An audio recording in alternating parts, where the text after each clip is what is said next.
Class 9th विषय हिंदी पाठ संख्या 17। डियर स्टूडेंट, प्रीवियस क्लास में मैंने इस चैप्टर का एक पद आपको समझा दिया था बेटा। थोड़ा सा पूर्व वाला बता के फिर आगे का आपको समझा रही हूँ। देखिए, इसमें राजेश जोशी कवि हैं। उन्होंने क्या बताया कि छोटे छोटे बच्चे जो हैं वो मजबूरीवश, आर्थिक मजबूरी के कारण वो छोटे बच्चे काम पर जा रहे हैं। ठीक है, उनके काम पर जाने का कारण क्या है? छोटे बच्चों की मजबूरी। ठीक है, बाल मजदूरी की समस्या।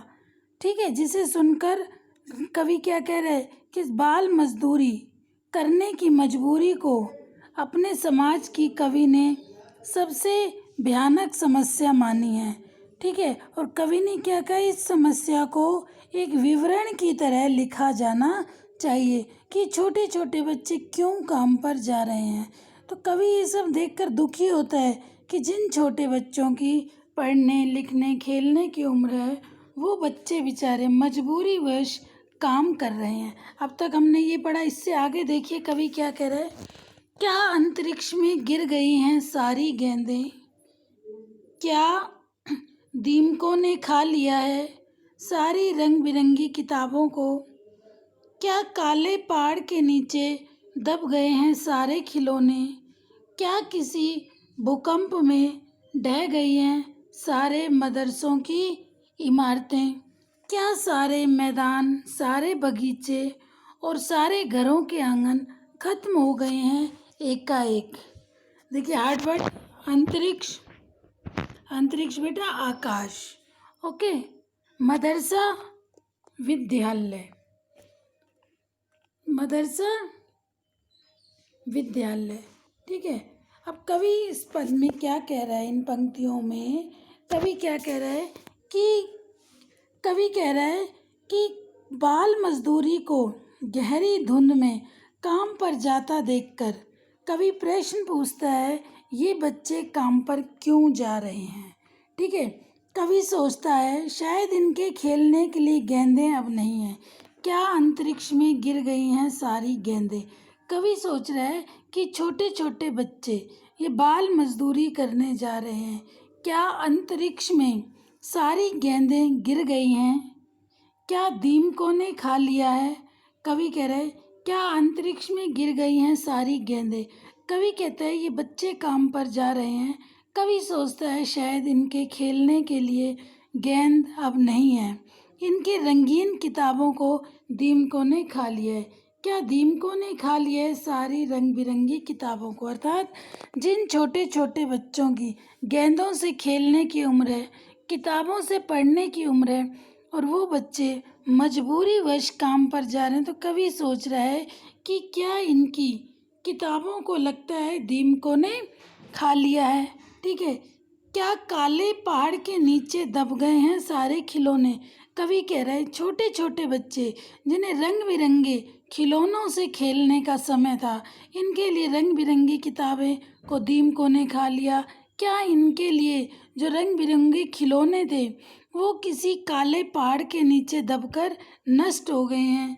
क्या सारे मैदान, सारे बगीचे, घरों के आंगन खत्म हो गए हैं एकाएक। कवि कह रहा है कि क्या इनके लिए, सॉरी एक लाइन ऊपर देखिए, सारे मदरसों की, क्या किसी भूकंप में ढह गई हैं सारे मदरसों की इमारतें।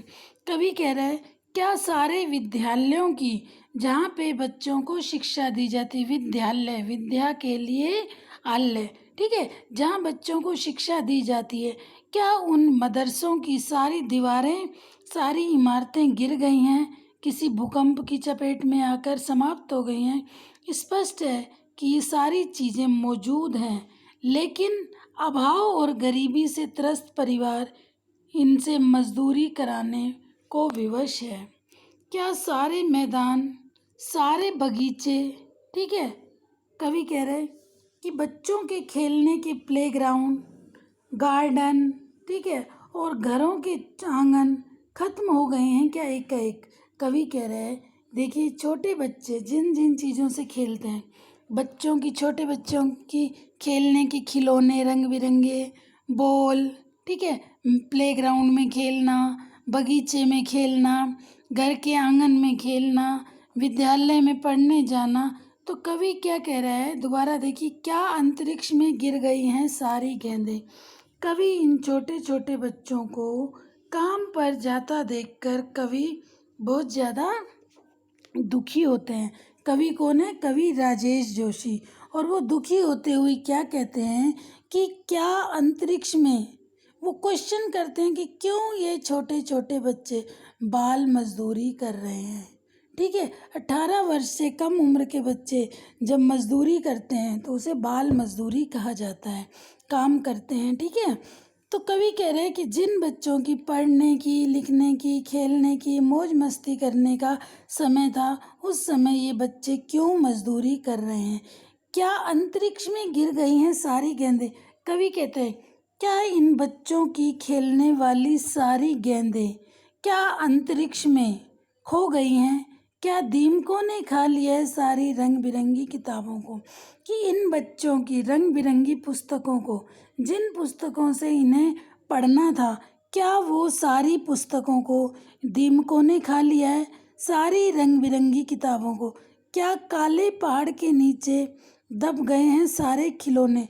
कवि कह रहे हैं कि क्या इन बच्चों के सारे खिलौने एक काले पहाड़ के नीचे दब गए हैं। क्या किसी भूकंप में ढह गई हैं सारे मदरसों की इमारतें। कि जिन मदरसों में, जिन विद्यालयों में इन बच्चों को पढ़ने जाना था, क्या उन मदरसों की सारी इमारतें किसी भूकंप की चपेट में आकर नष्ट हो गई हैं। क्या सारे मैदान, सारे बगीचे और घरों के आंगन खत्म हो गए हैं एकाएक। कवि कह रहा है, क्या सारे मैदान, प्लेग्राउंड, ठीक है, जहाँ बच्चे तरह तरह के खेल खेलते हैं, हॉकी, क्रिकेट, बैडमिंटन, ठीक है, टेबल टेनिस, कि क्या वो सारे मैदान, बगीचे जिनमें बच्चे खूब इंजॉय करते हैं, मौज मस्ती करते हैं, वॉक करते हैं, खेलते हैं, और घरों के आंगन चौक, क्या ये सारे एकाएक इन बच्चों के लिए ख़त्म हो गए हैं। अर्थात इसका मतलब कुछ नहीं है, तभी ये सारे बच्चे मजदूरी कर रहे हैं। कहने का तात्पर्य यह है कि माता पिता की आर्थिक स्थिति अच्छी न होने के कारण ये छोटे छोटे बच्चे बाल मजदूरी कर रहे हैं। छोटे बच्चों को बाल मजदूरी करते देख कवि राजेश जोशी जी बहुत दुखी होते हैं। ठीक है, उन्हें बहुत दुख होता है कि ये बच्चे क्यों काम कर रहे हैं। जिन बच्चों की पढ़ने खेलने की उम्र है उसमें ये काम कर रहे हैं। देखिए, इसमें क्वेश्चन बन सकता है बेटा, कवि गेंदों के खत्म होने का प्रश्न उठाकर क्या कहना चाहता है। देखिए, कवि गेंदों के नष्ट होने का प्रश्न उठाकर यह कहना चाहता है कि बाल मजदूरों की अभी खेलने की उम्र है, इन्हें अभी से कामकाज में नहीं लगाना चाहिए। वह समाज को इस चिंता से अवगत कराना चाहता है कि बच्चों को उनका सहज बचपन वापस किया जाना चाहिए। अर्थात बच्चे तो बच्चे ही होते हैं, जिस बचपन में उन्होंने मौज मस्ती नहीं की तो उन्हें क्या लगेगा कि हमारा बचपन क्या था।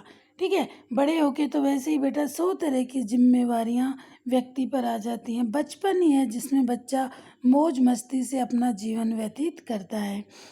फिर है कवि ने क्वेश्चन है, कवि रंगीन किताबें, गेंद, खिलौने, मदरसे, मैदान, बगीचे, आंगन क्यों चाहता है। ये सारी चीज़ें किन के लिए हैं।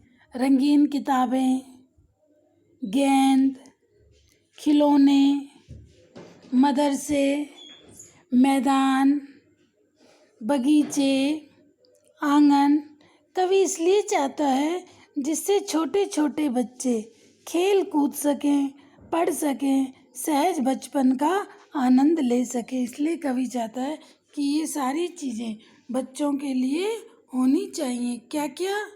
बच्चों के लिए किताबें, गेंद, खिलौने, प्लेग्राउंड, गार्डन, ठीक है, तो जिससे बच्चे अपने बचपन का पूरा आनंद ले सकें। ठीक है, तो कवि ने यही बताया इस पंक्तियों में कि ये सब कुछ ख़त्म नहीं हुआ, स्पष्ट है कि ये सारी चीज़ें मौजूद हैं। क्या क्या? गेंद भी हैं, खिलौने भी हैं, प्लेग्राउंड भी है, मैदान भी है, आंगन भी है, बगीचे भी हैं, लेकिन ये सारी चीज़ें मौजूद हैं, लेकिन अभाव और गरीबी से त्रस्त परिवार, जिन परिवारों में की आर्थिक स्थिति अच्छी नहीं है, जिन परिवारों में पेट भरने के लिए पैसा नहीं है, तो सोचो वो अपने बच्चों को कैसे पढ़ाएंगे। तो वो अपने बच्चों से पेट भरने के लिए भी काम कराते हैं। अभाव और गरीबी से त्रस्त परिवार इनसे मजदूरी कराने को विवश है। और बेटा कहा जाता है कि श्वानों को मिलता है, एक पंक्ति के माध्यम से मैं आपको ये बात बताऊं कि किस तरह गरीब बच्चे, ठीक है, काम करते हैं, कैसे वो अपने जीवन को व्यतीत करते हैं, और किस तरह अमीरों के घर में कुत्तों को भी अच्छा अच्छा खाना मिलता है। देखिए क्या है, श्वानों को मिलता दूध वस्त्र। श्वान होता है बेटा कुत्ता, ठीक है। श्वानों को मिलता दूध वस्त्र, भूखे बालक अकुलाते हैं, माँ की हड्डी से चिपक ठिठुर जाड़े की रात बिताते हैं। तो ये कवि ने अमीर लोगों पर व्यंग्य किया है और गरीब लोगों की दयनीय स्थिति के बारे में बताया। श्वानों को मिलता दूध वस्त्र, श्वान होता है कुत्ता, ठीक है। अमीर घर के कुत्तों को दूध और वस्त्र मिलते हैं, श्वानों को मिलता दूध वस्त्र, भूखे बालक अकुलाते हैं, ठीक है। जो गरीब के बच्चा है वो भूख से व्याकुल होता रहता है। भूखे बालक अकुलाते हैं, माँ की हड्डी से चिपक, भरी सर्दी में उनके पास पहनने के लिए गर्म कपड़े नहीं होते, सर्दी से बचाव के लिए उनके पास कोई साधन नहीं होते। माँ की हड्डी से चिपक, माँ की छाती से चिपक ठिठुर जाड़े की रात बिताते हैं, अर्थात सर्दी की रात्रि को वो बच्चे इस तरीके से व्यतीत करते हैं। और अमीरों के कुत्तों के लिए भी अच्छा अच्छा खाना और वस्त्र होते हैं। तो यही कवि कह रहे हैं कि मजबूरी के कारण, ठीक है, माता पिता की आर्थिक स्थिति अच्छी न होने के कारण वो माता पिता अपने बच्चों से बाल मजदूरी करवाते हैं, ठीक है, मजदूरी कराते हैं। तभी ये छोटे छोटे बच्चे भरी सर्दी में, कोहरे में, ठंड में सड़कों पर काम करने के लिए निकल जाते हैं। तो बेटा आप सोचिए, आप लोग बहुत भाग्यशाली हैं कि आपको आपके माता पिता इतने समर्थ हैं कि वो आपको पढ़ा रहे हैं और ऐसे अच्छे प्राइवेट स्कूल में पढ़ा रहे हैं। आपकी फ़ीस देने में वो समर्थ हैं, सक्षम हैं, तभी वो आपको करा रहे हैं। तो आपको अपने आप को बहुत भाग्यशाली समझना चाहिए। आप सोच के देखिए, जब वो छोटे छोटे बच्चे, आपकी ही उम्र के बच्चे, आप लोगों को देखते होंगे, सुबह सुबह आप बैग लेकर आते हो, रास्ते में उन्हें मिलते होंगे, तो उन्हें कितना दुख होता होगा कि हम भी काश पढ़ते, हमें भी पढ़ने के साधन मिलते, हमें, मेरे लिए भी स्कूल होता, हमें भी किताबें मिलती, हम भी पढ़ाई करते, हम ये काम क्यों कर रहे हैं। तो बेटा आपको गॉड को थैंक यू बोलना चाहिए कि आपको ऐसे परिवार में ईश्वर ने पैदा किया, ऐसे आपके माता पिता हैं जो आपकी सारी इच्छाओं को पूरा करें। तो बेटा इस पाठ से आपको ये सीख लेनी चाहिए कि हमें अपने समय को व्यर्थ नहीं गंवाना चाहिए। अर्थात हम लक्की हैं, हम भाग्यशाली हैं जो हम पढ़ाई कर रहे हैं और हमारे माता पिता हमें सारी सुविधाएं उपलब्ध करा रहे हैं। तो आज से आप लोगों को ये प्रण करना है कि हमें बहुत ज़्यादा पढ़ाई करनी है और अच्छे नंबर लाने हैं, ठीक है। तो कवि जब इन सब चीज़ों को देखता है, उन छोटे छोटे बच्चों को कोहरे में काम करते जाना देखकर कवि बहुत अधिक दुखी होता है और कवि सोचता है कि ये हमारे समाज की कितनी बड़ी आर्थिक विडंबना है, सामाजिक विडंबना है कि आर्थिक मजबूरी, अगर व्यक्ति के पास पैसा हो तो कौन माता पिता चाहेगा बेटा कि उसके छोटे छोटे बच्चे मजदूरी करें, काम करें, ठीक है।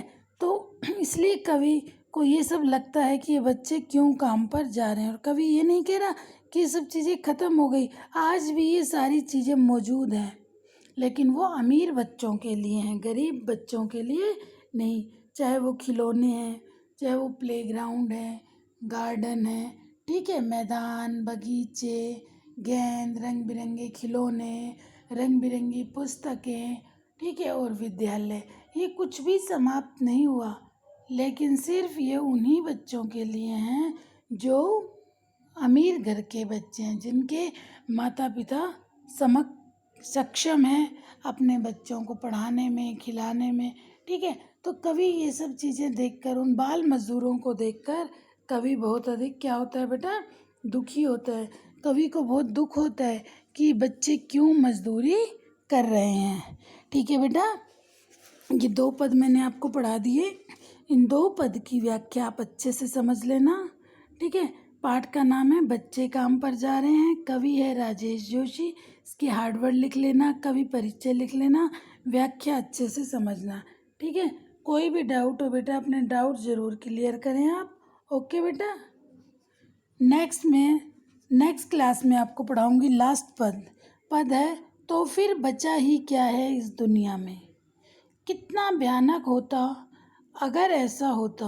भयानक है, लेकिन इससे भी ज़्यादा यह है कि सारी चीज़ें हंस-बामूल, पर दुनिया की हजारों सड़कों से गुजरते हुए बच्चे, बहुत छोटे छोटे बच्चे काम पर जा रहे हैं, ठीक है। कवि क्या कहते हैं, छोटे छोटे बच्चे काम पर जा रहे हैं। ये पद बेटा मैं आपको नेक्स्ट क्लास में समझाऊंगी, ठीक है बेटा। आज इतना ही पढ़ेंगे, जो पढ़ाया है उसे अच्छे से पढ़ लेना। ओके, थैंक यू बेटा।